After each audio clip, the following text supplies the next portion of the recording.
Hi, I'm Jonathan. And I'm Jennifer. And you're watching A Well-Traveled Life, where we will do cool projects around the house. Travel the world. Here's to the journey. So let's talk about the camera equipment I'll be bringing first. My main camera is a Canon EOS R6. It's an interchangeable lens mirrorless camera. It's sitting on a tripod that I will bring, and it's got a microphone on top of it. It's a Rode microphone. That is our standard video recording system. With that, I will be bringing a number of lenses. So in addition to our basic vlogging setup, I'll be bringing these lenses: a 50mm Canon RF 1.8 lens, a Canon 24-105 kind of mid-range zoom, a Canon 100mm macro lens that I use both for close-ups of small items, but also as kind of a mid telephoto lens, and it's 2.8, so it's pretty fast. I'll be bringing a 70-200, it's an f4 lens, so kind of a long-range zoom, and also a Canon 600mm lens, which is a fixed aperture at f11, which is kind of a very convenient lens for me to bring, because it's rare when you're traveling that you have enough space that you can carry a lens as long as 600mm, because usually they're quite long and heavy. This lens, because it is fixed aperture, actually unfolds to give you that focal length, but it's quite light. I use this for wildlife or other outdoor photography. And that's my basic lens setup for this trip. All right, let's talk about how I will be carrying this equipment. The camera, the lenses we've got. In addition to the camera and the lenses, I have a number of items that camera, photography, or video associated. Everything from filters in cases to batteries to cabling and different things like that. And also a camera drone that we'll use in certain places. So to carry all that equipment, to keep it organized, and also, you know, when you're traveling, particularly when you're flying, one of the things you worry about is that your equipment might be damaged in transportation. So I bought a bag that's large enough to carry all of the equipment I really need to bring, but also small enough to carry on board and to fit in an overhead compartment on the plane. So the bag that I've selected for this trip is a new bag, and it's made by a company called Think Solid, and this particular model is called the Mind Shift 50-liter plus the rotation. And actually, in addition to carrying all of my camera equipment, the bag itself can be expanded. Got an additional 6 or 7 liters to carry clothing, jackets, tent, camping equipment, that sort of thing. This particular bag has a couple of neat features. One is it is a rear loading, so your equipment is actually accessible. There's an insert inside the bag that holds all of your camera equipment with dividers, and these can all be moved and rearranged. So each of my lenses will fit in here, including the 600mm lens. It's got space for all of my filters, battery packs, all that kind of thing. The camera equipment, the lenses that I don't use as often, maybe on a excursion for the day, some of them will be stored in here. This camera area is also accessible from the top, so I can actually have the camera fitting in the top through that section. It also has a feature that gives it its name of the 50-liter rotation.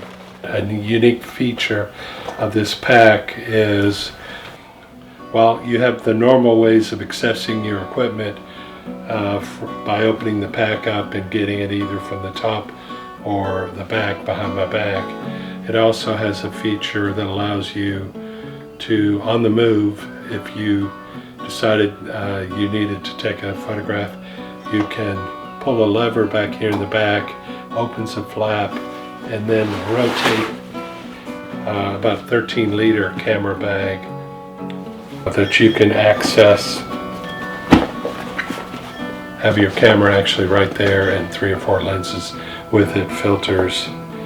Take your shot, put your camera back in, close the lid, rotate it back to the rear, and then it's got a magnetic clip that holds the door back in place,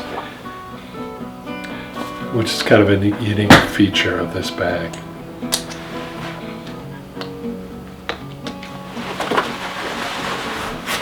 In addition to the equipment that I would have in that 13-liter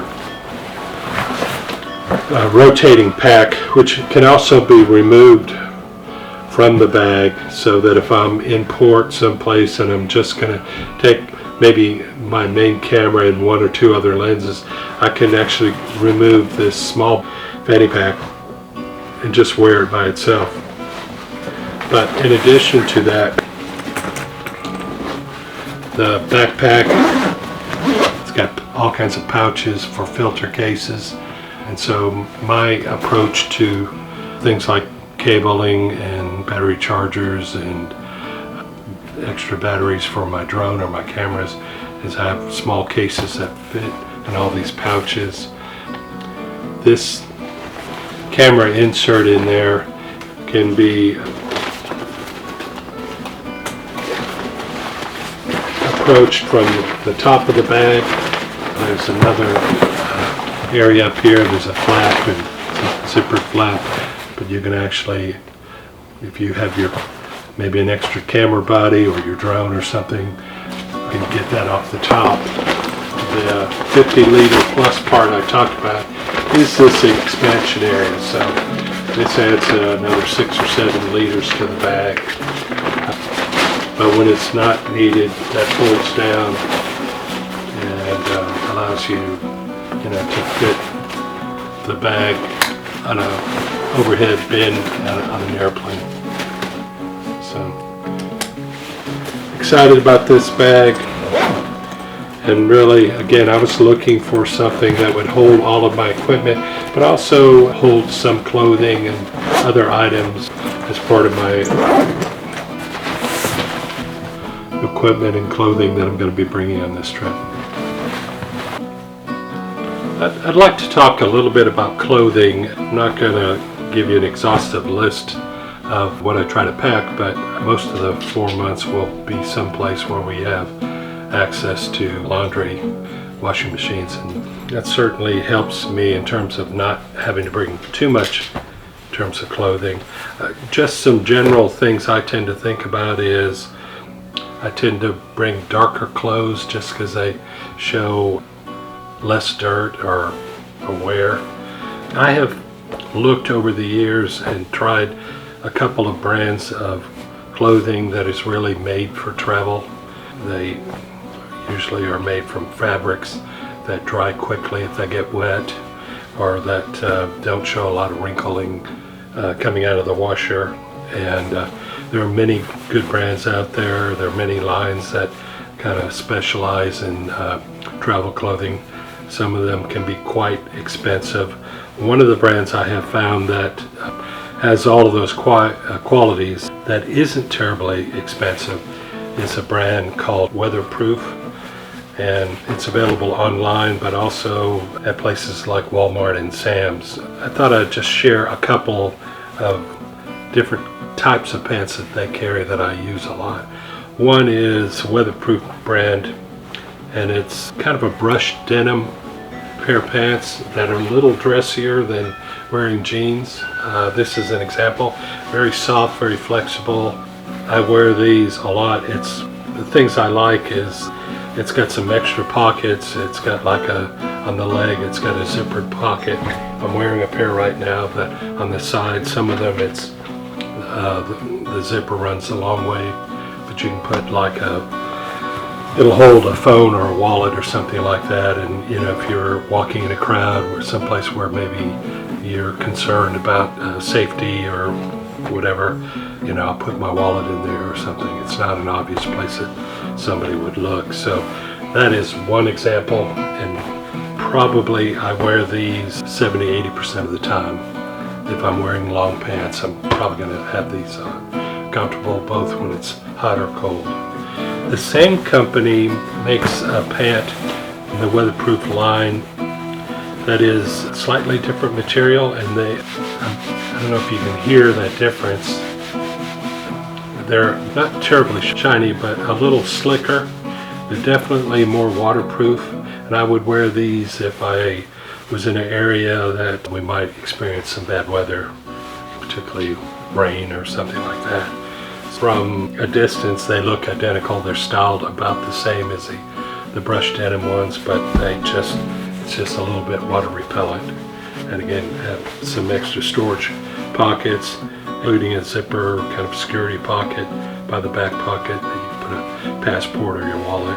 But again, from a distance, I could wear these to dinner at night and still feel, pretty dressy. And again, wearing a dark color kind of enhances that opportunity. So I'll probably bring like one pair of these. They do dry quickly, but just for bad weather, I'll bring one or two pair of the brushed denim ones, maybe two different colors for dinner, different things like that.